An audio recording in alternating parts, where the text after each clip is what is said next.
So it seems like it goes AI, geopolitics, tariffs, in that order in terms of what the markets care about right now.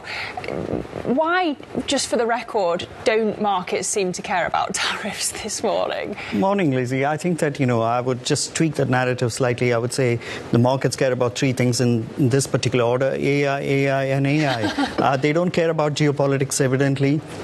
And certainly not about tariffs, as Maroz was saying earlier. This is an administration that has been known to change its mind very often, and the markets know it, the other governments know it. So, no one is taking this as seriously as they would if he had announced it for the first time. So I think that at the moment, the single biggest driver of the market is the AI and the AI narrative to boost productivity, to boost earnings growth. And as long as that earnings growth is going to be achievable, I think that the markets are going to stay bid, even though valuations are getting to be excessively enthusiastic at this point. Yeah, and you can see on the screen there how that AI optimism is powering all the surveys, really, from business to labour market surveys to industrial surveys as well. But speaking of the jobs market, we got more data yesterday. Job openings jumping to the highest level in almost 2 years, layoffs falling.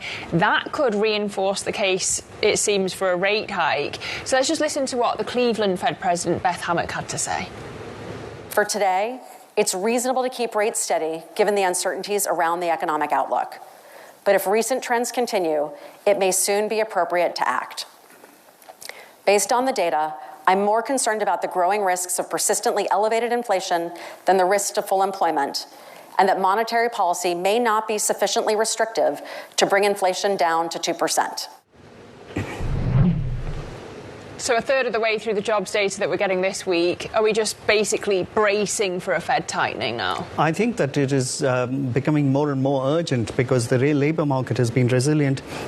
It's been resilient for a long time now, and it doesn't look like there is any major headwinds for the U.S. economy, as we saw from the JOLTS report that you mentioned. And I think that the Fed is at 3.625, the mid-rate. I think they are just about exactly where they need to be. But that is based on the Fed's own projections of inflation and GDP. Meaning if there is an inflation overshoot relative to the 2.7% core PCE that they mentioned in March, then the Fed absolutely needs to raise rates, and the neutral rate has got to be somewhere around 4.25. So I think that there is a case for the Fed to tighten here. We've also had some pretty hawkish central bank speak from the Bank of England. Megan Green, one of the big hawks, saying that the case for a hike is strengthening as the war drags on. But you haven't got markets fully pricing a hike until September. So what's the risk that actually could come sooner? I think there's a very real risk. I think that the mood music is slowly changing. As you said, Megan Green is saying that, sooner rather than later, we need to act as there's no end in sight to the war. I think that Bailey had a more nuanced message yesterday, but even he was saying that we can't wait for the second round effects to filter through. So I think that, the sooner the BOE acts, the better it is to contain inflation, because they've probably learned the lesson from 2022 when they went very slow in tightening policy, and that cost them a lot in terms of getting double-digit inflation.